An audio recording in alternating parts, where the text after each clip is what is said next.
گھڑی وہ ٹھیک ہے سامنے والی؟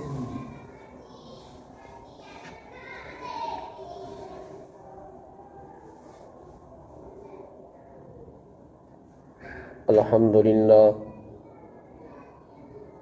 للہ نحمده ونستعینه ونستغفره ونؤمن به ونتوکل علیہ فنعوذ باللہ من شرور انفسنا ومن سیئات اعمالنا من يهده الله فلا مضل له ومن يضلله فلا هادي له ونشهد أن لا إله إلا الله وحده لا شريك له ولا نظير له ولا بشير له ولا معين له ولا هادي له ولا ولد له ولا والد له صل على سيد الرسل وخاتم الأنبياء أما بعد فأعوذ بالله من الشيطان الرجيم بسم الله الرحمن الرحيم وأقيموا الصلاة وآتوا الزكاة وأقرضوا الله قرضا حسنا وقال النبي صلى الله تعالى عليه وسلم عليكم بسنتي وسنة خلفاء الراشدين المهديين أو كما قال النبي صلى الله تعالى عليه وسلم۔ محترم عزیز واجب الاحترام قابل صد احترام و تکریم بزرگان دین و حاضرین مجلس، آج جمعۃ المبارک کا دن ہے۔ اللہ رب العزت کا لاکھ لاکھ احسان اور کرم ہے کہ خلاق عالم نے ہمیں نماز جمعہ میں آنے کی توفیق عطا فرمائی۔ میرے بھائیو، دوستو، بزرگوں، جہاں اسلام کے اندر ارکان خمسہ جو 5 ارکان ہیں جو کہ فرض ہیں آپ صلی اللہ علیہ وسلم کی امت پر، ان میں سے ایک فریضہ زکوٰۃ کا فریضہ بھی ہے۔ جس طرح نماز پڑھنا فرض ہے، روزے رکھنا فرض ہے، حج بیت اللہ کرنا فرض ہے، اسی طرح سے زکوٰۃ کا ادا کرنا صاحب نصاب پر وہ بھی فرض ہے۔ زکوٰۃ نہ ادا کرنے والا وہ عند اللہ اور عند الرسول وہ مجرم ہے، اور اس کا انکار کرنے والا اسلام سے خارج ہے، کیونکہ زکوٰۃ کے بارے میں قرآن مجید میں تقریباً 400 سے زیادہ آیات ایسی ہیں کہ جہاں اشارتاً کنایتاً یہ حکم ہوا کہ آپ اللہ کے راستے میں مال خرچ کرو، زکوٰۃ ادا کرو۔ اور زکوٰۃ ایک ایسا فریضہ ہے کہ جس فریضے کے ادا کرنے سے مال میں برکت آتی ہے۔ ظاہراً یہ نظر آ رہا ہوتا ہے کہ زکوٰۃ دینے سے مال کم ہو رہا ہے، عشر دینے سے مال ظاہراً کم ہو رہا ہے، لیکن حقیقت میں یہ مال کم نہیں ہوتا بلکہ یہ مال بڑھتا ہے۔ اور جو مال خرچ نہ ہو، اس کی مثال دنیا کی لے لیجئے کہ جس طرح کسی جگہ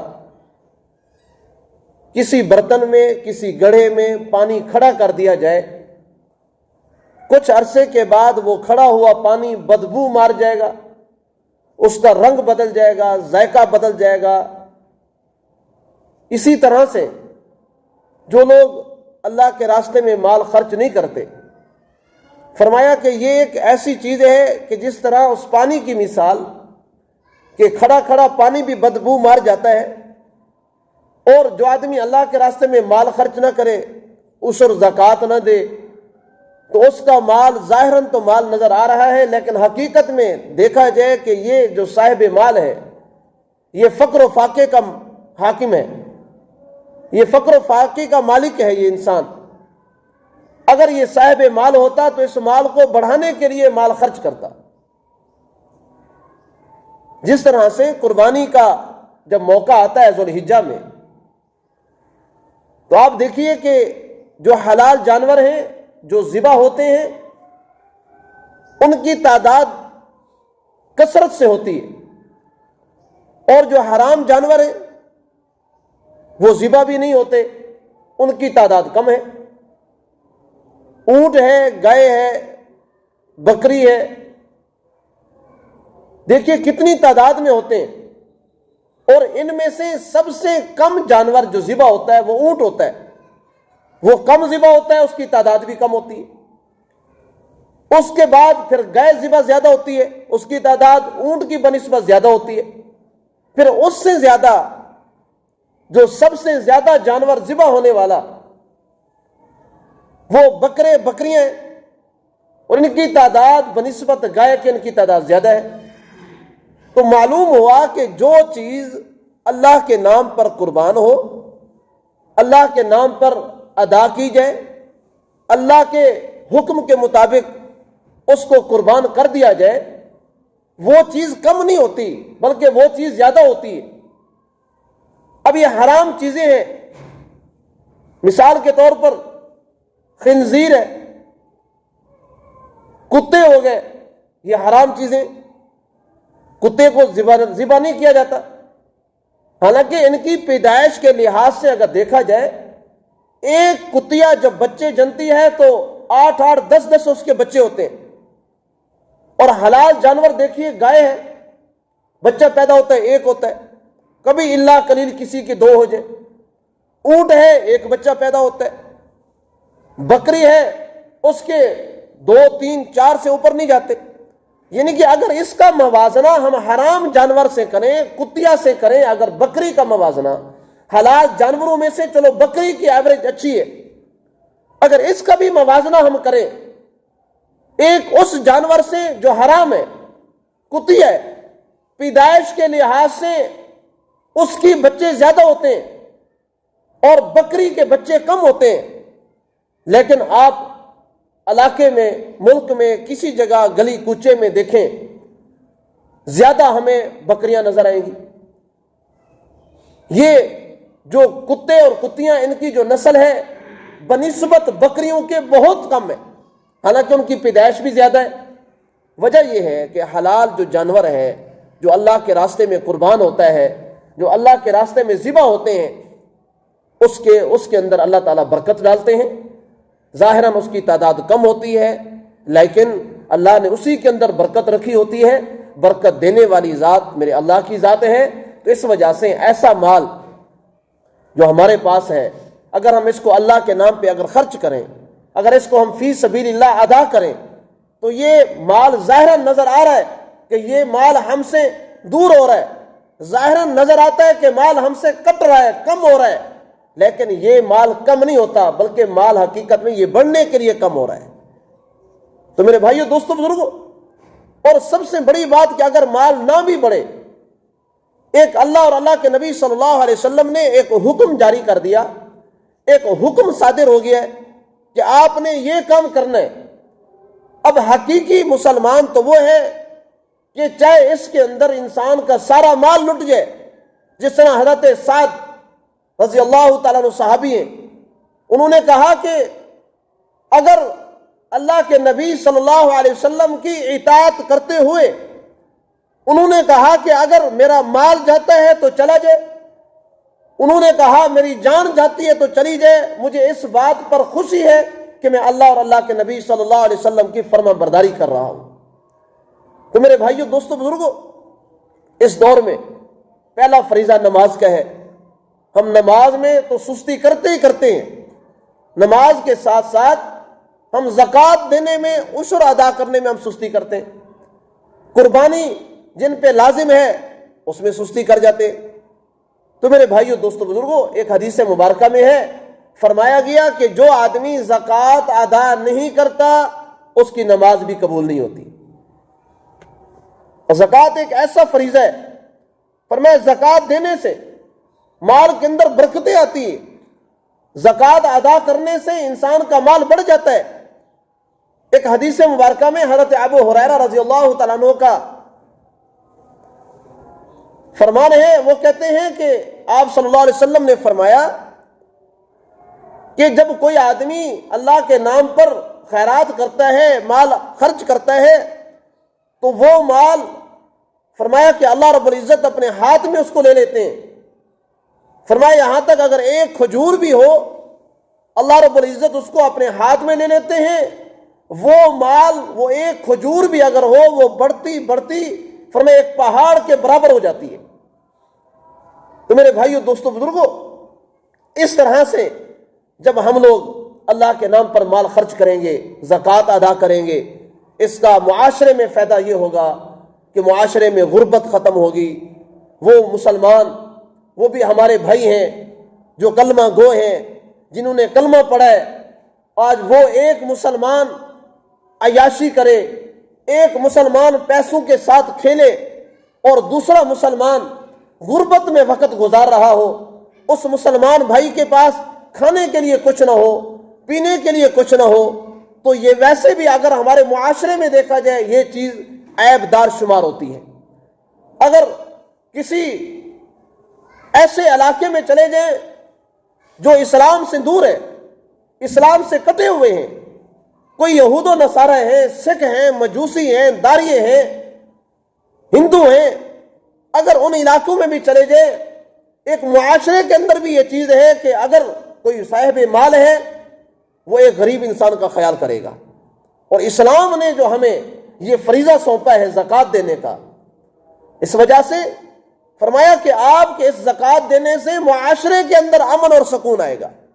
جب ہم لوگ زکوٰۃ دیں گے ایک غریب آدمی کو، جو بیچارہ غریب ہے، کھانے کے لیے کچھ نہیں، ہم زکوٰۃ ادا کریں گے، اس پیسوں سے وہ اپنے گھر کے ضروریات کی چیزیں جب وہ خریدے گا، گھر پہ خرچ کرے گا، اس میں معاشرے میں یہ فائدہ ہوگا کہ معاشرے میں برائی جو جنم لے رہی ہے وہ برائی ختم ہو جائے گی۔ آج برائی بڑھنے کی وجہ یہ بھی ہے کہ زکوٰۃ ادا نہ کرنا۔ جو صاحب مال ہیں وہ سام بن کے اپنے مال پر بیٹھ جاتے ہیں، ایک طرف لوگوں کے بینک بھرے ہوئے ہیں اور دوسری طرف لوگ کھانے کے لیے ترس رہے ہیں۔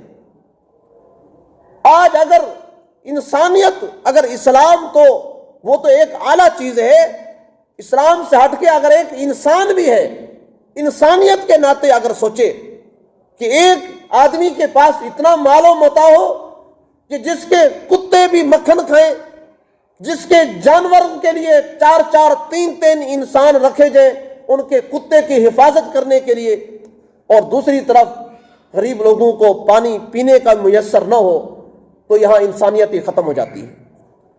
تو میرے بھائیو، دوستو، بزرگوں، اسلام ہمیشہ امن کا درس دیتا ہے، اسلام ہمیشہ رواداری کا درس دیتا ہے، اسلام ہمیشہ اس بات کا درس دیتا ہے کہ آپ میانہ روی سے چلیں۔ اسلام یہ بھی نہیں کہتا کہ آپ اپنے بینک کی تجوری کھولیں اور سارا مال اڑا دیں، اسلام تو یہ بھی نہیں کہتا۔ اسلام نے ایک لیمٹ رکھی ہے، آپ کے پاس جو مال ہے، جو پیسہ ہے، نقد ہے، کیش ہے، 40واں حصہ اس کو ادا کرے۔ سونا ہے، فرمایا اگر 7.5 تولے سونے ہیں اس کی زکوٰۃ دے، 7.5 سے اگر تھوڑا سا بھی کم ہے، 7 تولے ہے، اس پہ زکوٰۃ نہیں آئے گی۔ 52 تولے چاندی ہے، اس پہ زکوٰۃ دے، اگر 51 تولے ہے اس پہ زکوٰۃ نہیں آئے گی۔ اگر دونوں چیزیں، کچھ چاندی ہے اور کچھ سونا ہے، پھر ان کی قیمت کو ملا کے اگر چاندی کی 52 تولے قیمت کے برابر اگر اس کی قیمت پہنچ جاتی ہے تب زکوٰۃ لازم آ جائے گی۔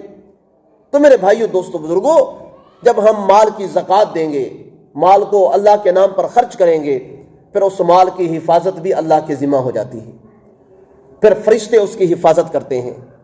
آج ہمارا مال بعض اوقات یہ بھی ہوتا ہے جب ہم اللہ کے نام پر مال خرچ نہیں کرتے تو اللہ تعالیٰ کسی نہ کسی طریقے سے وہ مال نکال دیتے ہیں۔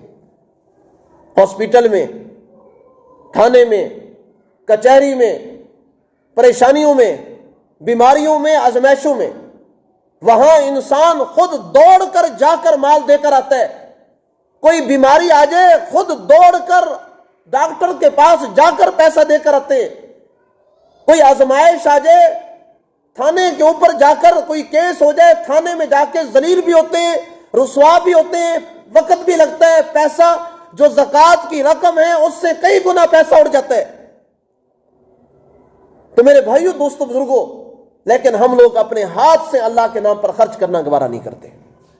اگر تھانے کچہری میں مال لگ گیا، جو فریضہ ہمارے اوپر زکوٰۃ کا ہے وہ ساقط نہیں ہوتا، وہ فریضہ ویسے ہمارے سر کے اوپر کھڑا ہوا ہے، چاہے ہمارا سارا مال بھی لگ جائے۔ تو اگر ہم لوگ اللہ کے نام پر زکوٰۃ دیں گے، غرباء، یتامہ، مساکین، مستحقین، مدارس، اور اللہ کے نام پر صاف ستھرا مال مساجد کے لیے جب ہم یہ خرچ کریں گے تو آنے والی مصیبت جو ہوتی ہے یہ مال درمیان میں آڑے آ جاتا ہے۔ اس مال کے خرچ کرنے کی وجہ سے الصدقۃ ترد البلا، جو آدمی اللہ کے نام پر صدقہ خیرات کرتے ہیں اس سے مصیبتیں ختم ہوتی ہیں، آزمائشیں ختم ہوتی ہیں، امتحانات ختم ہوتے ہیں۔ تو میرے بھائیوں، دوستوں، بزرگوں، آج پریشانیوں کا شکار ہے، آج ملک میں بد امنی ہے، پریشانی ہے، چوری کی وارداتیں زیادہ ہو گئیں، ڈکیتی کی وارداتیں زیادہ ہو گئیں۔ اگر ایک طرف اگر طریقے سے دیکھا جائے تو اس کے وہ لوگ بھی ذمہ دار ہیں جو مالدار لوگ ہیں۔ اگر اس پاکستان کے عمرا طبقہ، مالدار لوگ اگر یہ زکوٰۃ دے دیں مکمل طریقے سے تو پاکستان کے اندر کوئی غریب نہ رہے، پاکستان کے مدارس ان کو چندہ کرنے کی کوئی ضرورت نہ پڑے، رفاع عامہ کے جو کام ہیں یہ بھی ان عمراء لوگوں کے زکوٰۃ کے پیسے سے خرچ ہو جائے۔ آج اسی وجہ سے پریشانی کا شکار ہے، پھر وارداتیں بڑھ گئیں، جن لوگوں کے پاس کھانے کو کچھ نہیں، صاحب مال کے اوپر سانپ بن کر بیٹھ گئے، اور جو فقر و فاقہ کے مالک ہیں جو لوگ، ان کو کوئی راستہ نظر نہیں آتا، انہیں بے راہ روی کا راستہ اختیار کر دیا۔ حضرت ابو ہریرہ رضی اللہ تعالیٰ عنہ، ان کی روایت ہے، فرماتے ہیں کہ حضور اقدس صلی اللہ تعالیٰ علیہ وسلم نے فرمایا کہ ایک جگہ پر ایک بادل جا رہا تھا، تو بادل کے اندر سے آواز آئی کہ فلاں جگہ پر جا کر آپ نے پانی برسانا ہے۔ اب وہ بادل بھی جا رہا ہے، اب جو سننے والا انسان تھا اس نے کہا میں دیکھوں تو صحیح یہ بادل کدھر جاتا ہے۔ وہ بادل کے ساتھ ساتھ وہ چل پڑا، کہتے ہیں میں گیا تو کیا دیکھا کہ ایک جگہ بادل جو ہے وہ پانی برسا رہے ہیں۔ جب اس نے پانی برسایا تو کہتے ہیں میں بڑا حیران ہوا کہ ساتھ ساتھ جتنے بھی رقبے والے ہیں ان کے اوپر بادل نے پانی نہیں برسایا، اور اس مخصوص جگہ پہ اس نے پانی برسایا ہے۔ تو وہ اس زمین کے مالک کے پاس وہ گیا، اس نے جا کر کہا کہ آپ کا کون سا ایسا عمل ہے کہ جس کی وجہ سے آپ کی زمین پر آسمان سے ایک بادل کے ٹکڑے سے پانی آپ کی زمین پر آیا ہے؟ آپ کا کون سا ایسا عمل ہے؟ اس نے کہا میں جتنا میرے پاس مال آئے اس کے 3 حصے کرتا ہوں، ایک حصہ میں دوبارہ کاشتکاری کے لیے رکھ لیتا ہوں، اور ایک حصہ اپنے والدین، اپنی اولاد، اہل خانہ کے خرچ کے لیے، اور ایک حصہ میں اللہ کے نام پر خرچ کر دیتا ہوں۔ حالانکہ اس پر عشر لازم ہے، 10واں حصہ اس پر زکوٰۃ بنتی ہے، عشر بنتا ہے۔ اگر اس کی زمین پر اگر پانی پیسے کے ساتھ لگ رہا ہے، اگر دوسرا سیرابی کا جو معاملہ ہے اگر مال کے ساتھ خرچ ہوتا ہے تو 20واں حصہ بنتا ہے۔ حالانکہ وہ انسان اس مال کا، اس فصل کا وہ 3 حصہ اللہ کے نام پہ خرچ کر رہا ہے۔ تو میرے بھائیوں، دوستوں، بزرگوں، جب انسان اللہ کے نام پہ دل کھول کے خرچ کرتا ہے، یہ وہ امانت ہے، یہ وہ امانت ہے، جب تک امانت واپس نہ ملے اس وقت تک موت بھی نہیں آتی۔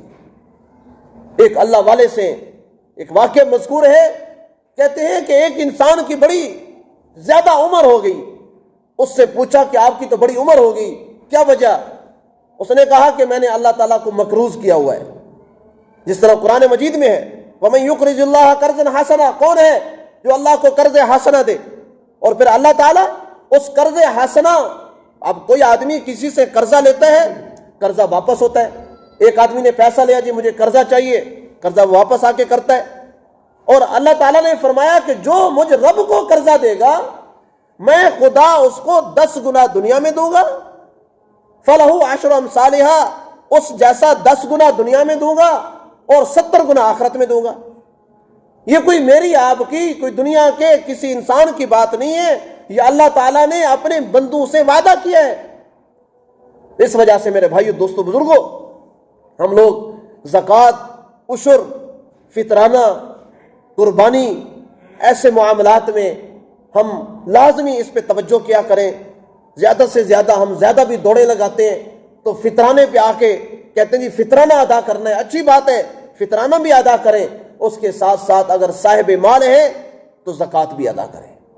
زکوٰۃ ادا کریں گے اللہ تعالیٰ گھروں میں رونقیں دے گا، رحمتیں آئیں گی، برکتیں آئیں گی، ازمائشوں سے حفاظت ہوگی.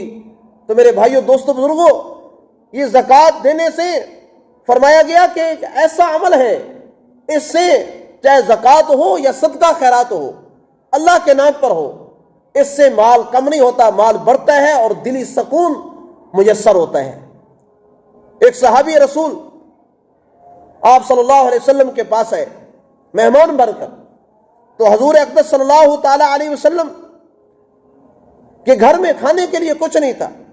ایک اور صحابی آ گئے، اس نے فرمایا حضور آپ کا مہمان ہے تو ہمارا مہمان ہے، آپ یہ مہمان ہمارے پاس بھیج دیں. وہ صحابی مہمان لے کر گیا، اور مہمان بھی کس کا؟ امام الانبیاء، سید البشر، آپ صلی اللہ علیہ وسلم کا مہمان. وہ صحابی گھر لے کر گیا. کہتے ہیں جب گھر لے کر گیا تو اس صحابی کے گھر میں خود فقر و فاقہ تھا.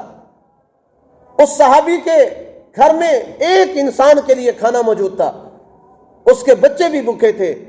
ان نے بچے کو دلاسا دے کر ان کو سلا دیا اور خود مہمان کے سامنے کھانا رکھ دیا، اور ساتھ خود بیٹھ گئے اور اپنی اہلیہ محترمہ کو کہا کہ آپ جب ہم کھانا شروع کریں، آپ نے جو روشنی کا بندوبست کیا ہوا تھا، کہا کہ آپ نے یہ روشنی بند کر دینی ہے.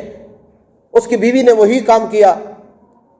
وہ صحابی، مہمان صحابی اور میزبان صحابی دونوں بیٹھے، وہ لائٹ بند ہو گئی. اب اس مقصد، اس کی وجہ تاکہ مہمان جو ہے وہ پیٹ بھر کے کھانا کھا لے. آج بعض اوقات ہمارے اوپر مہمان وبال بن جاتا ہے. کوئی مہمان آ جائے، ماتھے پہ تیوریاں آ جاتی ہیں، وہ جی مہمان آ گیا ہے. حالانکہ مہمان یہ باعث رحمت اور باعث برکت ہوتا ہے. مہمان جب گھر میں آتا ہے، کہتے ہیں اس کے آنے سے پہلے اللہ تعالیٰ خود رزق کا بندوبست کر دیتے ہیں. تو میرے بھائیو، دوستو، بزرگوں، اس طرح سے اگر ہم لوگ اپنا جو مال ہے جو اللہ نے ہمیں دیا ہے، آج اگر ہم اس کو صحیح معاملے میں اگر دیکھا جائے، اگر اس کو خرچ کرنا شروع کر دیں تو امن اور سکون پوری دنیا کے اندر آ جائے. آج ایک طرف ہمارے فلسطین میں ظلم ہو رہا ہے، اس کے اندر نہتے مسلمان پانی پینے کے لیے ان کے پاس نہیں ہے، کھانے کے لیے کچھ نہیں ہے. اور دوسری طرف ہمارے مسلمان ہمارے اس ملک کے پاکستان میں PSL میچ اور دیگر معاملات میں کس طرح سے فراوانی کے ساتھ مال اڑایا جا رہا ہے. یہ ہمارے اندر وہ جو حص ہے انسانیت کی، وہ بھی ختم ہو گئی ہے. حالانکہ مسلمان کا مسلمان پر حق ہے، اگر وہ بھی نہ ہو، کم از کم انسان میں انسانیت تو ہونی چاہیے. میرے بھائیو، دوستو، بزرگوں، حضور اقدس صلی اللہ تعالی علیہ وسلم کے دور میں کس طرح سے ان صحابہ کرام میں جذبہ ایمانی تھا. ایسے نہیں ہے کہ آج تک دنیا صحابہ کرام کے نام پر، دنیا کے دلوں میں صحابہ کرام کی قدر و قیمت ہے. ان صحابہ کرام نے اپنی جان مال اللہ کے راستے میں خرچ کیے ان لوگوں نے. میرے بھائیو، دوستو، بزرگوں، جب بھی کوئی وقت آیا، جب بھی کوئی موڑ آیا، ان صحابہ کرام نے حضور اقدس صلی اللہ تعالی علیہ وسلم ان کے لیے، ان کے حکم پر ان لوگوں نے جان اور مال خرچ کر دیا. غزوہ تبوک کا موقع آیا، حضور اقدس صلی اللہ تعالی علیہ وسلم انہوں نے کہا صحابہ کرام چندہ کیجئے، ہم نے دشمن سے جنگ لڑنی ہے. اور ایک چیز ذہن میں رکھیں، یہ چندہ کرنا حضور اقدس صلی اللہ تعالیٰ علیہ وسلم کا سنت طریقہ ہے، اور چندہ دینا یہ صحابہ کرام کا سنت طریقہ ہے، اور اس کے اندر مسلمان کو پریشان نہیں ہونا چاہیے، گھبرانا نہیں چاہیے، چاہے کوئی چندہ دینے والا ہے، چاہے کوئی چندہ دینے والا ہے یا کوئی چندہ لینے والا ہے، دونوں کو فرمایا کہ اعزاز سمجھ کر اللہ کے نام پر جو مال خرچ ہوگا، اس کے لیے اس انسان کو ذوق اور شوق اور جذبے کے ساتھ فرمایا کہ اس کو مال خرچ کرنا چاہیے۔ آج ہم لوگ کس طرح سے فرمایا کہ آج ہمارے ہاں ہمارے معاملات میں آج بہت کنجوسی والا معاملہ کیا جاتا ہے۔ آج ہمارے ہاں اللہ کے نام پر جب باری آئے دینے کی تو ہم لوگ وہاں کترا جاتے ہیں، حالانکہ جو لوگ یہ مانگتے ہیں اور مانگنے والوں کو بھی پریشان نہیں ہونا چاہیے۔ حضرت عمر فاروق رضی اللہ تعالی عنہ، حضرت عمر فاروق کے دور میں حضرت عمر فاروق رضی اللہ تعالیٰ عنہ نے ذمہ داری لگائی ایک آدمی کی کہ آپ کو فلاں علاقے کے اندر میں بھیجتا ہوں، آپ جا کر زکوٰۃ لے کر آئیں۔ جب اگلی نماز کا وقت آیا، حضرت عمر فاروق رضی اللہ تعالیٰ عنہ نے دیکھا وہ آدمی وہیں بیٹھا ہوا ہے۔ حضرت عمر فاروق نے فرمایا میں نے آپ کو کہا تھا کہ آپ زکوٰۃ لے کر آئیں، آپ گئے نہیں۔ وہ خاموش ہو گئے۔ حضرت عمر فاروق نے فرمایا یہ زکوٰۃ لینے کے لیے میں نے آپ کو بھیجا تھا، پھر آپ اس میں پریشان کیوں ہوتے ہیں؟ انہوں نے کہا کہ اگر کوئی زکوٰۃ لینے والا ہے وہ بھی پریشان نہ ہو، کوئی اللہ کے نام پر چندہ مانگنے والا ہے فرمایا وہ بھی پریشان نہ ہو، کیونکہ اس نے کون سا ذات کے لیے مانگنا ہے، انہوں نے آپ صلی اللہ تعالی علیہ وسلم کا سنت طریقہ ہے وہ ادا کر رہے ہیں۔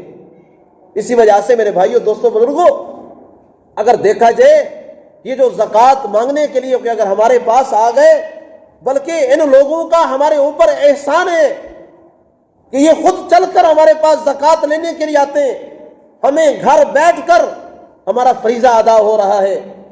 اگر یہ لوگ ہم سے زکوٰۃ نہ مانگیں، ہمیں ہماری ذمہ داری ہے، ہمارے اوپر فرض ہے، ہم یہ مال یہ پیسہ ہم خود جا کر جو حقدار لوگ ہیں ہم ان کو خود جا کر یہ مال دے کر آئیں، یہ ہماری ذمہ داری ہے۔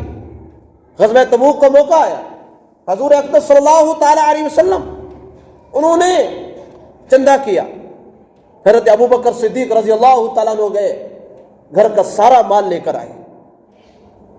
آج ابو بکر، عمر، عثمان و علی، دیگر اصحاب اس پر آج بعض اوقات مختلف طبقات میں ایک غلط طریقے کے ساتھ ان کے نام کو بدنام کرنے کی کوشش کی جاتی ہے، حالانکہ میرے نبی کے جو شاگرد صحابہ کرام ہیں، اتنے اچھے تربیت یافتہ وہ لوگ ہیں، آج دنیا میں کہیں بھی کوئی مقرر، کوئی خطیب بیان کرے اور لوگوں کو نیکی کی طرف دعوت دے، لوگوں کو زکوٰۃ کے فضائل سنائے، زیادہ سے زیادہ کیا ہوگا؟ لوگ مال کا کچھ حصہ اللہ کے نام پہ خرچ کریں گے۔ خود سوچئے، اور میرے نبی صلی اللہ علیہ وسلم کی کیسی پیاری تربیت تھی صحابہ کرام کی شکل میں، کہ جس میں حضور اقدس صلی اللہ علیہ وسلم کے شاگرد صحابہ جنہوں نے سارا مال اللہ کے نام پر خرچ کر دیا۔ حضرت ابو بکر صدیق رضی اللہ تعالیٰ عنہ سارا مال آپ صلی اللہ علیہ وسلم کے قدموں میں آ کر رکھ دیا۔ حضرت عمر فاروق رضی اللہ تعالیٰ عنہ انہوں نے سوچا کہ آج میں زیادہ مال لے جاؤں گا حضرت ابو بکر صدیق سے۔ یہ آپس میں حسد نہیں تھا، یہ بغض نہیں تھا، یہ فرمایا آپس کے اندر صرف اس وجہ سے مقابلہ کرنا کہ میں نیکیوں میں بڑھ جاؤں، یہ شرن جائز ہے۔ ایک ہوتا ہے حسد کرنا، ایک ہے رشک کرنا کہ فلاں نے یہ نیکی کی ہے میں بھی ایسی نیکی کروں گا جو اس سے بھی نیکی میں بڑھ جاؤں، یہ رشک ہوتا ہے۔ حسد یہ ہوتا ہے کہ فلاں کے پاس اس بندے نے یہ نیکی کیوں کی، مجھے کرنی چاہیے، یہ حسد ہے۔ تو میرے بھائیو، دوستو، بزرگوں، حضرت عمر فاروق رضی اللہ تعالیٰ عنہ نے گھر کا آدھا مال آپ صلی اللہ علیہ وسلم کے قدموں میں آ کر رکھ دیا۔ حضرت عثمان غنی رضی اللہ عنہ نے 300 اونٹ، حضرت عمر فاروق نے آدھا مال، حضرت ابوبکر صدیق نے گھر کا سارا مال، آپ صلی اللہ علیہ وسلم نے دوبارہ بھیجا۔ حضرت ابوبکر صدیق رضی اللہ تعالیٰ عنہ دوبارہ گئے، رات کا وقت ہے، حضرت ام عائشہ صدیقہ رضی اللہ تعالیٰ عنہ فرما رہی ہیں، آپ حضرت ابوبکر صدیق میرے والد محترم آئے، رات کا وقت ہے، دیواروں پر ہاتھ پھیر رہے ہیں۔ خود سوچئے ان صحابہ کرام میں کتنا جذبہ تھا اللہ کے نام پر خرچ کرنے کا۔ آج اللہ کے نام پر خرچ کرنے کے ہم لوگ گھبراتے ہیں۔ ایسے بھی نیک لوگوں کے واقعات ہیں کہ جن کے پاس مال جب کم ہوتا وہ کہتے چلو آؤ جی اللہ تعالیٰ سے ہم تجارت کرتے ہیں، اللہ تعالیٰ سے سوداگری کرتے ہیں۔ جب مال کم ہو جاتا اس کو اللہ کے نام پہ خرچ کر دیتے ہیں۔ اسے وہ کہتے بھی یہ کیا وجہ؟ وہ کہتے بھئی اس وجہ سے ہمارا مال کم ہو رہا ہے تاکہ ہم اللہ کے نام پہ خرچ کریں تاکہ مال ہمارا بڑھ جائے۔ ان کا یقین کامل تھا، ان کا عقیدہ مضبوط تھا، ان کو پتا تھا جس نام پر ہم یہ زکوٰۃ دے رہے ہیں، جس نام پر مال خرچ کر رہے ہیں، وہ ذات ابد الآباد ہے، حی القیوم ہے، زندہ ہے، قائم ہے۔ دنیا ختم ہو جائے گی، لوگ چلے جائیں گے، مگر اللہ تبارک و تعالی یہ وہ ہستی ہیں ابد الآباد ہیں۔ فرمایا کہ جس کی کوئی انتہا نہیں، جن کی کوئی ابتدا نہیں، ہمیشہ دنیا میں تھے، ہیں اور رہیں گے۔ تو میرے بھائیو، دوستو، بزرگوں، جب ہم اس نام پر جب ہم زکوٰۃ دیں گے، جب اس اللہ کے نام پر جب ہم مال خرچ کریں گے تو پھر مال کیسے کم ہو سکتا ہے؟ کیا وجہ تھی؟ آپ صلی اللہ علیہ وسلم کے اصحاب جنہوں نے اس طرح دیوانگی کا مظاہرہ کیا، دیوانہ پن کا مظاہرہ کیا، جن صحابہ کرام نے سارے کے سارے تجوریاں خالی کر دیں۔ حضرت ابوبکر صدیق نے رات کو دیواروں پہ ہاتھ پھیر رہے ہیں کہ کوئی حضرت عائشہ صدیقہ رضی اللہ تعالیٰ عنہ فرماتی ہیں، امی جان فرماتی ہیں، ابا جی کیا ڈھونڈ رہے ہیں؟ فرمایا عائشہ میں نے ایک دیوار کے سوراخ میں ایک سوئی کھڑی کی تھی، حضور نے دوبارہ چندہ مانگا ہے، مجھے دینے کے لیے کچھ نہیں ہے۔ میں نے کہا حضور چندہ مانگے اور صدیق کچھ نہ دے، یہ صدیق کے لیے مناسب بات نہیں ہے۔ تو وہ کہتے ہیں کہ میں نے کہا کہ وہ سوئی بھی جا کے حضور کے قدموں میں رکھ دوں، ہو سکتا ہے جہاد میں کہیں اس سوئی کے ساتھ فرمایا کہ کام آ جائے اور کسی کے ٹانکے لگانے پڑ جائیں، کپڑے سینے پڑ جائیں، یہ سوئی جہاد میں کام آ جائے گی۔ جذبہ دیکھیے، ایک عورت نے اپنے سر کے بال کٹا کے آپ صلی اللہ علیہ وسلم کے چندے میں آ کر دے دیے۔ کہا گیا کہ یہ کیا کریں گے؟ انہوں نے کہا اس کے ساتھ آپ رسی بنیں، وہ رسی جو آپ گھوڑے کے لیے استعمال کریں گے، میرے بالوں کے ساتھ اپنے رسی بنانی ہے۔ ایک عورت نے چھوٹا بچہ آ کر قدموں میں رکھ دیا، حضور یہ لے جائیں، جب دشمن آپ پہ حملہ کرنے لگے میرے بچے کو آگے کر دیجئے گا، میرے بچے پہ تلوار لگ جائے، میرا بیٹا کٹ جائے، لیکن حضور آپ کو تکلیف نہ پہنچے۔ یہ تھے میرے نبی صلی اللہ علیہ وسلم کے شاگرد صحابہ کرام۔ آپ صلی اللہ تعالیٰ علیہ وسلم نے جو تربیت کی ہے اصحاب کی، اس کی مثال دنیا میں آپ کو کہیں نہیں ملے گی۔ دنیا میں اتنے سارے انقلابات آئے، ہٹلر کا انقلاب اور دیگر لوگوں کا، خمینی انقلاب، جو کہ ظاہراً دین کا لبادہ ان لوگوں نے پہن کر اور اسلام کے خلاف ان لوگوں نے حرکتیں کی۔ میرے بھائیو، دوستو، بزرگوں، اصل انقلاب اگر دیکھنا ہے تو حضور اقدس صلی اللہ تعالیٰ علیہ وسلم کا جو انقلاب تھا، جو میرے نبی نے اپنے اصحاب کی تربیت کی ہے، یہ سب سے بہترین انقلاب یہ انقلاب تھا۔ حضرت ابوبکر صدیق سوئی لے کر آئے، آ کر قدموں میں رکھ دی۔ حضرت عمر فاروق گئے، وہ بھی مال لے کر آئے۔ حضرت عثمان غنی دوبارہ گئے، پھر 200 اونٹ لے کر آئے۔ تیسری مرتبہ گئے، پھر 300 اونٹ لے کر گئے۔ حضرت عثمان غنی نے فرمایا کہ 800 اونٹ بمائے سامان، بمائے راشن حضرت عثمان غنی نے آپ صلی اللہ علیہ وسلم کو چندے میں دیا۔ خود سوچئے اس وقت میں 800 اونٹ، اس وقت میں آپ صلی اللہ علیہ وسلم کے دور میں سب سے قیمتی چیز اس وقت اونٹ ہوا کرتے تھے۔ یہ عرب کا ایک بہترین، جس کے گھر میں اونٹ ہوتا کہتے یہ مالدار بندہ ہے۔ اور جو انسان ایک بندہ 800 اونٹ آپ صلی اللہ علیہ وسلم کو چندے میں دے بما سامان کے، خود سوچئے ان کا ایمان کتنا مضبوط ہوگا۔ حضرت عمر فاروق نے کتنا کچھ دیا، حضرت ابوبکر صدیق نے سوئی بھی آ کر دے دی۔ آپ صلی اللہ علیہ وسلم نے تیسری مرتبہ اعلان کیا، اے صحابہ کرام ابھی بھی مال کم ہے، کچھ اور اگر ہے تو لے کر آئے۔ حضرت ابوبکر صدیق گئے۔ حضرت ام عائشہ صدیقہ رضی اللہ تعالیٰ عنہ فرماتی ہیں آپ صلی اللہ علیہ وسلم نے جب یہ کہا کہ اور چندہ لے کر آئے، وہ کہتی ہیں کہ میرے والد محترم ابوبکر صدیق رضی اللہ تعالیٰ عنہ ساری رات کروٹ بدلتے رہے، ان کو نیند نہیں آئی۔ بیٹی نے پوچھا ابا جی خیر ہے؟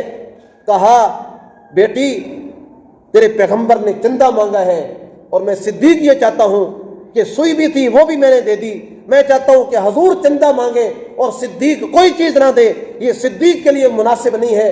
تو کہتے ہیں صبح کا وقت ہوا، تہجد کا وقت ہوا، حضرت عائشہ صدیقہ فرماتی ہیں میں نے اپنے ابا والد محترم حضرت ابوبکر صدیق کے چہرے پر حساسیت دیکھی، چہرے پر رونق دیکھی، جس طرح کوئی آدمی جب خوش ہوتا ہے اس کے چہرے پر آثار نظر آتے ہیں۔ حضرت عائشہ صدیقہ فرماتی ہیں میں نے اپنے ابا والد محترم حضرت ابوبکر صدیق خلیفہ بلا فصل فرمایا ان کے چہرے پر میں نے خوشی کے آثار دیکھے۔ انہوں نے کہا ابا جی خیر ہے، آپ خوش نظر آ رہے ہیں؟ کہا بیٹی وہ چیز میں نے ڈھونڈ لی ہے جو حضور نے چندہ مانگا ہے، جو حضور کو میں چندے میں جو چیز دوں گا وہ چیز مجھے نظر آ گئی ہے۔ ایمان دیکھیں ان لوگوں کا، تقویٰ دیکھیں، پرہیزگاری دیکھیں۔ ایسے نہیں ہے صحابہ ہیں تو ایمان مکمل ہے۔ تو میرے بھائیوں یہ وہ لوگ ہیں جو میرے نبی کے شاگرد صحابہ ہیں جنہوں نے عملی طور پر اپنے جسم پر، اپنے گھر میں، اپنے علاقے میں، دنیا میں جنہوں نے اسلام کو منوا کر، اسلام کو نافذ کر کے دنیا والوں کو بتلایا۔ دنیا والوں اس کو کہتے ہیں حقیقی اسلام پسند اور اسلام پر عمل کرنے والے لوگ، وہ صحابہ جیسے لوگ تھے۔ حضرت ابوبکر صدیق انہوں نے ان کی نظر اپنے کپڑوں پر پڑی، انہوں نے ایک عالی شان کپڑے پہنے ہوئے تھے۔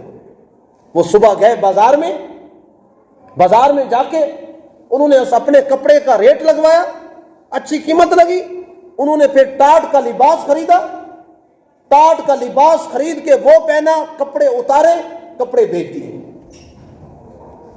آج ہم لوگ سال کے بعد کوئی عید پڑھ کے فخر کر رہا ہوتا ہے کہ میں بھی مسلمان ہوں، کوئی مہینے میں ایک جمعہ پڑھ کے احسان کر رہا ہوتا ہے کہ شاید میں بھی بڑا دین کا ٹھیکیدار ہوں، کوئی دن میں ایک نماز پڑھ کے کہتا ہے شاید میں بھی بڑا دین کے اوپر احسان کر رہا ہوں، کوئی آدمی 5 نمازیں پڑھ کے کہتا ہے شاید میرے بڑے احسان ہیں دین پر۔ ہم نے محسنین دیکھے ہی نہیں ہیں جن لوگوں نے دین پر احسانات کیے ہیں، صحابہ کرام جیسے لوگ۔ ان کسی وجہ سے کہتے ہیں صحابہ کرام کو ان کی زندگی کو عملی نمونہ بنے۔ میرے نبی کی تربیت، میرے نبی نے جو تربیت کی ہے صحابہ کرام کی شکل میں، وہ آپ صلی اللہ تعالیٰ علیہ وسلم کے اصحاب ہیں، وہ آپ صلی اللہ علیہ وسلم کے یہ صحابہ کرام ہیں۔ جب حضرت ابوبکر صدیق نے ٹاٹ کا لباس انہوں نے پہنا اور جو باقی پیسے بچے، خود سوچئے گھر کا سارا مال نبی کو دے دیا، سوئی تھی وہ بھی نبی کو دے دی، جسم کے کپڑے اتار کر ایک ناقص کپڑے خرید کر، ٹاٹ کے کپڑے وہ پہن کر، باقی پیسے بھی نبی کے قدموں میں آ کر رکھ دیے۔ اب ایسے لوگوں کے بھی ایمان میں شک ہو سکتا ہے جو اتنے مضبوط لوگ، اور آج کا کوئی صحابہ کرام کا دشمن، کوئی نالی کا گندا کیڑا، کوئی صحابہ کرام میں بغض میں آ کے اگر آج 1400 سال کے بعد کوئی انگلی اٹھاتا ہے،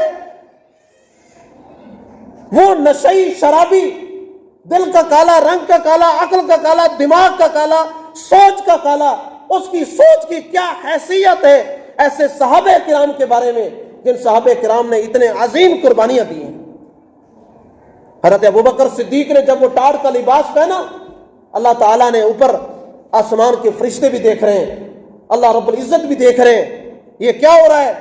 تو اللہ تعالیٰ نے آسمان کے فرشتوں کو کہہ دیا، اے آسمان کے فرشتوں، مجھے صدیق کی یہ ادا بڑی پسند آئی۔ اللہ نے آسمان کے سب فرشتوں کو کہہ دیا کہ تم بھی صدیق کی ادا اپناؤ، اور تم سب کے سب فرشتے آج ٹاٹ کا لباس پہنو تاکہ دنیا والوں کو پتہ چلے آج صدیق کی ادا رب کو بڑی پسند آئی ہے۔ تمام فرشتوں نے وہ ٹاٹ کا لباس پہنا۔ حضرت ابوبکر صدیق نے پیسہ لیا، آئے آپ صلی اللہ علیہ وسلم کے قدموں میں آ کے وہ باقی پیسے رکھ دیے۔ اسی آسنا میں جبریل امین آئے، آپ صلی اللہ علیہ وسلم کے پاس وحی آنا شروع ہوئی۔ آپ صلی اللہ علیہ وسلم پر جب وحی ختم ہوئی، آپ صلی اللہ علیہ وسلم کی نظر اپنے سسر خلیفہ بلا فصل سیدنا ابوبکر صدیق رضی اللہ تعالیٰ عنہ پر پڑی۔ آپ صلی اللہ علیہ وسلم مسکرائے، فرمایا صدیق تو بڑا خوش قسمت ہے، اے صدیق بڑا خوش قسمت ہے، ساری دنیا نیک کام کرتی ہے اور یہ دل میں کہتی ہے کہ میرا اللہ مجھ سے راضی ہو جائے. ہم نمازیں پڑھتے ہیں، مقصد ہے میرا رب مجھ سے راضی ہو جائے. میں بیان کر رہا ہوں، میرا مقصد یہ ہے میرا اللہ مجھ سے راضی ہو جائے. آپ لوگ گھر چھوڑ کر آئے، جمعہ پڑھنے آئے، آپ کا مقصد یہ ہے کہ میرا اللہ ہم سے راضی ہو جائے. آپ لوگ رمضان آ رہا ہے اس کی تیاری کر رہے ہیں، مقصد یہ ہے میرا اللہ ہم سے راضی ہو جائے. ہر انسان کی کوشش ہے میں نیک کام کروں، میرا رب مجھ سے راضی ہو جائے.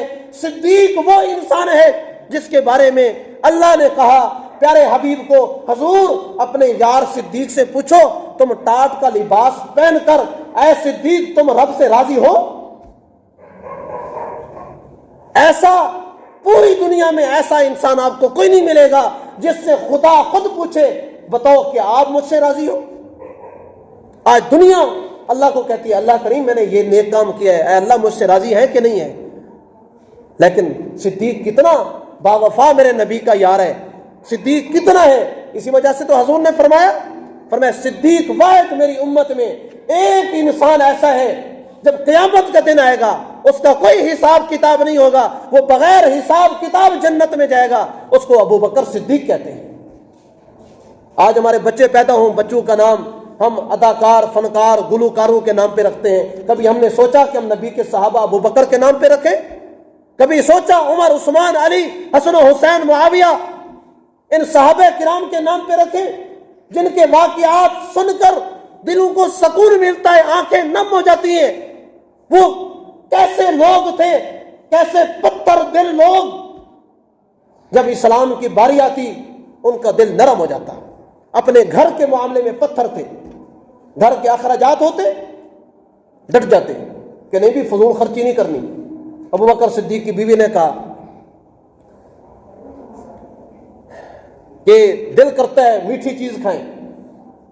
فرمایا اکٹھے کرو پیسے، جو مہینے کا خرچہ دیتے تھے تھوڑا تھوڑا اکٹھے کرتے رہے. ایک مہینہ لگ گیا. آج ہمارے پاس سب کچھ ہوتا ہے، گھر والوں سے پوچھ لیں او جی کس گھر میں جب سے آئے ہیں تو کیا کھایا ہم نے؟ ناشکری ان الانسان لربہ لکنود، انسان ہے نہ شکرا. ایک مہینہ پیسے جمع کیے اپنے خرچے میں سے. حضرت ابو بکر صدیق کو کہا ابو بکر اے میرے رفیق حیات، آج وہ پیسے اکٹھے ہو گئے ہیں، اجازت ہے کہ میٹھی چیز خرید لیں؟ حضرت ابو بکر صدیق نے کہا وہ پیسے لے کر آؤ. بیوی لے کر آئی، وہ پیسے اٹھائے اور بیت المال میں گئے. جو بیت المال کا گورنر تھا اس کو کہا یہ پیسے تم بیت المال میں رکھ لو، آج کے بعد جو میری تنخواہ ہے ہر مہینے اتنے پیسے میری تنخواہ میں سے کم کر دو. لے آؤ دنیا میں ایسا انسان. آج دنیا اپنے اسلام کو لے کے پھر رہی ہے میرے نبی کے صحابہ جیسا ایمان لے کر آؤ. یہ ہیں پیغمبر کے شاگرد صحابہ جن کا اتنا مضبوط ایمان تھا. آج ہمارا ایمان بھی ایک طرف ہے. میرے بھائیو، دوستو، بزرگوں، تو بات چلی کہ آج ہم لوگ زکوٰۃ میں کافی سستی کا مظاہرہ کرتے ہیں. آج زکوٰۃ میں ہم لوگ بہت ہی پریشانی کا خود بھی شکار ہیں، دنیا بھی شکار ہے. اس کی بنیادی وجہ زکوٰۃ نہ دینا ہے. ہم لوگ کم از کم زکوٰۃ کے معاملے میں خاص خیال کریں. میرے بھائی دوستو بزرگوں، زکوٰۃ دیں گے مال میں برکت پڑے گی، زکوٰۃ دیں گے ہمارا مال صاف ہوگا. زکوٰۃ دینے سے، زکوٰۃ ایک میل ہے، جب زکوٰۃ دیں گے مال پاک صاف ہوتا ہے. جس طرح دیکھا ہوگا دیہاتوں میں جب گڑ بنتا ہے، جب گڑ کو نیچے سے آگ جلاتے ہیں اوپر ایک میل آ جاتی ہے، چھانے کے ساتھ وہ اوپر سے اتار لیتے ہیں، وہ اتار کے باہر پھینکتے ہیں. کہتے ہیں اگر میل اندر رہے گی تو ہمارا گڑ صحیح نہیں بنے گا. کہتے ہیں یہ جو زکوٰۃ ہے یہ مال جو ہے یہ میل والا مال ہے.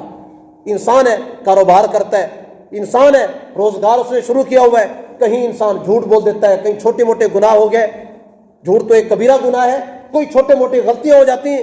فرمایا زکوٰۃ دے دو، آپ کا وہ میل کا مال جو ہے وہاں سے ختم ہو جاتا ہے. اور اس سے مراد یہ بھی نہیں ہے ہم کسی کا حق غصب کر لیں، کسی کی زمین کھا جائیں، کسی کا مال کھا جائیں اور کہیں جی قاری صاحب نے کہا تھا جی زکوٰۃ دے دو تو لہٰذا وہ میل کا مال جو ہے وہ ختم ہو جاتا ہے، اب حضرت صاحب جنید بغدادی بن گئے. یہ بات بھی مت سوچنا. زکوٰۃ کا مال وہ میل ختم ہوتا ہے جو عام چھوٹے موٹے عام جو حرکتیں ہوتی ہیں وہ ختم ہو جاتی ہیں. اگر کسی کا مال کھایا ہے جب تک وہ بندہ معاف نہیں کرے گا اور جب تک ہم واپس نہیں کریں گے وہ کبھی بھی معاف نہیں ہو سکتا. چاہے ساری رات مصلی بچھا کے مسجد میں بیٹھے رہیں، تہجد پڑھتے رہیں، روزے رکھتے رہیں، پورا سال روزے رکھیں، 24 گھنٹے مسجد میں بیٹھے رہیں، اگر کسی کا مال ہڑپ کیا ہے، ہماری نہ نماز قبول ہے نہ روزہ قبول ہے۔ حقوق العباد ہے، بات چلی کہ زکوٰۃ میں کم از کم اس میں خاص طور پہ ہمیں خیال کرنا چاہیے۔ زکوٰۃ کے اندر ہم بہت بڑی سستی کا مظاہرہ کر رہے ہیں۔ تو ابتدا میں بھی میں نے بات کی کہ آج کل جو ہے جس طرح کسی کے پاس اگر بینک میں پیسہ پڑا ہے، سونا ہے، چاندی ہے، جس کی ایوریج جو نکالی ہے علماء نے 1,06,800 کچھ روپے بنتے ہیں، اگر کسی کے پاس اتنا پیسہ اگر بینک میں پڑا ہے یا اتنا پیسہ اس کے ضروریات سے زیادہ ہے، ایکسٹرا ہے، اس پر زکوٰۃ لازم ہے، وہ اپنے مال کی زکوٰۃ دے۔